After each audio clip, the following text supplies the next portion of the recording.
এখন আমরা প্যাসেজে দিয়ে চলে আসছি।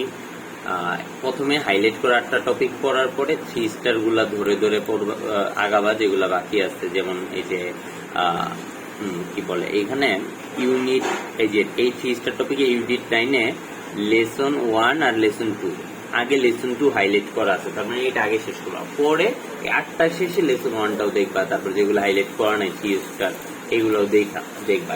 কোন জায়গা দিয়ে দেখবে? এই যে জামিল এডুকেয়ারের পিডিএফ আছে বা হজবরল ইংলিশের পিডিএফ আছে, একদম বাংলা অর্থ সহ, কিওয়ার্ড সহ, ভোকাবুলারি সহ, প্রত্যেকটার মধ্যে কোশ্চেন। জামিল এডুকেয়ার ভাইয়ারটা specially question answer, MCQ, then হচ্ছে এই যে দেখাই question answer, MCQ, flow chart, summary সব প্রত্যেকটা প্যাসেজ ওয়াইজ দেয়া আছে। এইখান থেকে পড়তে পারবা, বা গাইড আছে, লিসন ধরে ধরে পড়া যাবে। এটা হচ্ছে আমাদের এমসিকিউ, এসকিউ, ফ্লো চার্ট, সামারির বিষয়। এছাড়া ভালোভাবে কিভাবে সামারি অ্যান্সার করা যায় সেটা হচ্ছে তুমি এই যে সামারি রাইটিং মাস্টার গাইড থেকে দেখতে পারবা, ঠিক আছে?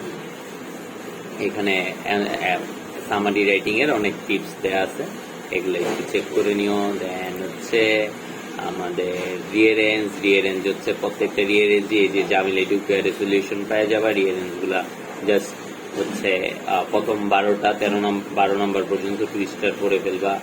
তারপর হচ্ছে এই তো প্যারাগ্রাফ তো আমরা বলছি। এছাড়া বাদ রইল কি? বাদ রয়েছে হচ্ছে আমাদের cloze test with clues and without clues. এটার জন্য এই যে আমাদের অভিদত্ত তুষার দাদার ক্লাসে এই যে এই স্যার মির্জামাল সুমন স্যার একটা 1 ক্লাস নিছে, ওই ক্লাসের ডেসক্রিপশন বক্সে যাবা, তারপরে উইথ অ্যান্ড উইদাউট ক্লুজটা ও ক্লুজের এই টাইম লাইনে ক্লিক করবা। 1 ঘন্টার মতো উনি বুঝাই দিছে রুলস গুলা, ঠিক আছে? এই রুলস গুলা বুঝার পরে তুমি হচ্ছে এইখান থেকে জামিল এডুকেয়ার ভাইয়ের পিডিএফ এর সবগুলা উইথ ক্লুজ আর উইদাউট ক্লুজ সলভ করে ফেলবা, আর কিচ্ছু লাগবে না, ঠিক আছে? এখানে সলিউশন সহ দেয়া আছে। এই হচ্ছে কাজ। ফুললি আমরা হচ্ছে ফার্স্ট পেপার সব মোটামুটি বলছি।